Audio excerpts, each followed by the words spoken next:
నువ్వేమిటో తెలుసుకోకుండా జగత్తును తెలుసుకోవాలనుకుంటే అది నిన్ను చూసి వెక్కిరిస్తుంది. ముందు నీ మనస్సుని చదువు, తరువాత జగత్తుని చూడు. అప్పుడు ప్రపంచమే ఆత్మ అవుతుందని నీకర్థమవుతుందని అంటారు భగవాన్ రమణ మహర్షి.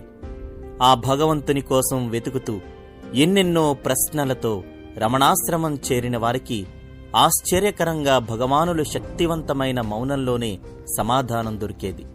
ఆయన మౌనమే వారికి మహాజ్ఞానబోధ.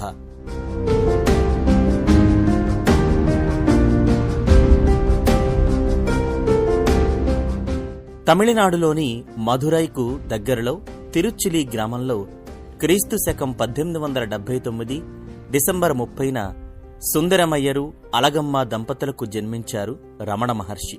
ఆయన పుట్టగానే అతని తల్లిదండ్రులు వెంకటే